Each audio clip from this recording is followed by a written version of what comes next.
Hey guys, and welcome to my B2 tutorial. If you haven't seen the B1 tutorial, then you should do that now. There's a link in the description. Okay, so let's get started. In the B1 tutorial, I told you about inputs and outputs and the 4 different kinds of wire components. So today I'm going to put that knowledge into practice and simply fool around with the different kinds of wire components, and hopefully you'll get a hang of how to wire. So start by going to Phoenix General Construction Props and spawn 2 pillars like these and make them face each other.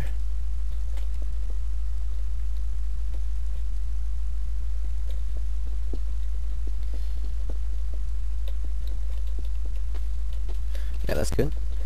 Okay, and now spawn a smaller plate like this one in front of the pillar, and get your slider tool and right click. And right click makes the slider perfectly straight. So now this plate will go back and forward. Okay, and then spawn a little 1x1 plate, and this will be sort of our wire control panel. Okay, so I will make 3 different versions of this contraption here. I will start with something simple and then I will go more advanced. What I want to happen here is that I want this plate to go forward to start with, and for that I'm going to use a thruster.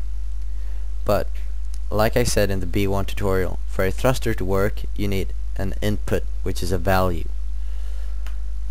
So we need to get a value somehow, and that you can get in 2 ways, either by using a giving component such as the button, or a detecting component such as the ranger. We'll do both, but I will start with the button.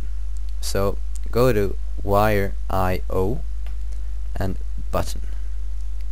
Okay, now I'll walk you through the settings here.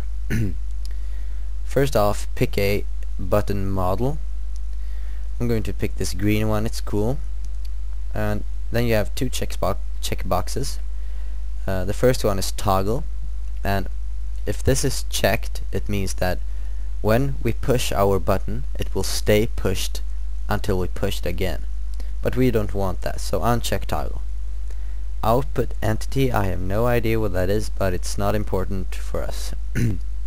Okay, and value on is which value will the button output when we push it, and we want this value to be 1. And value off is the opposite, which value will the button output when we don't press the button, and 0 is good. So go ahead and spawn your button, and now we will spawn our thruster. So go down to wire physics and thruster. Okay, so pick a thruster model. Then we have 3 boxes here, and these are effect boxes. The first box is what effects will the thruster emit when we're above water. Will it emit smoke or flames or magic sparks or whatever? It's in here.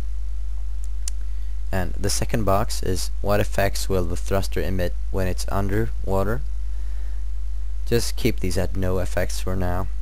And the last one is sound effects. Just keep it at none. Here's the important part. The force multiplier basically tells us how strong our thruster will be.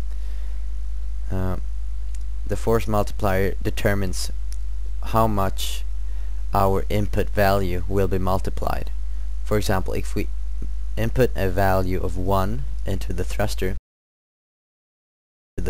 will multiply 1 by 50. So the force will be 50.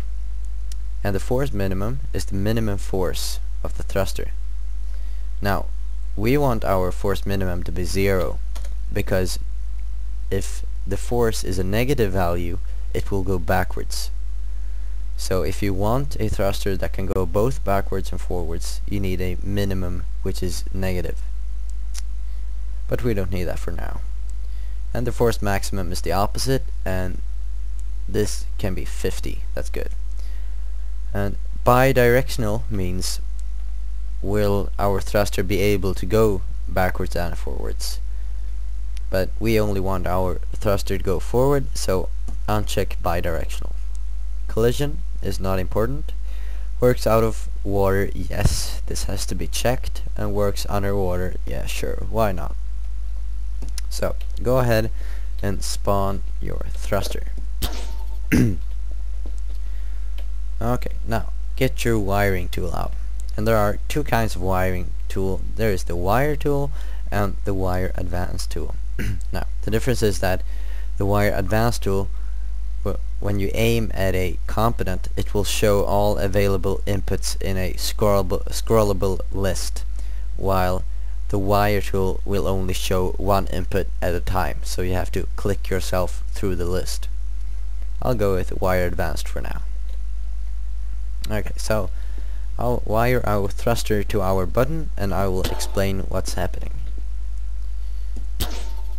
Okay, so if I unfreeze this and push the button, yay, it goes forward.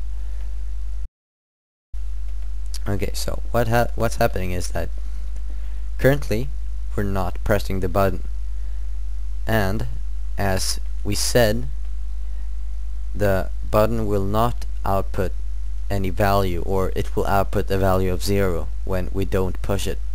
So currently the button doesn't output a value, or it outputs 0. Now 0 is then multiplied by 50, but 50 times 0 is 0. So the force is 0 and the plate doesn't move. But if I push it, it outputs the value 1.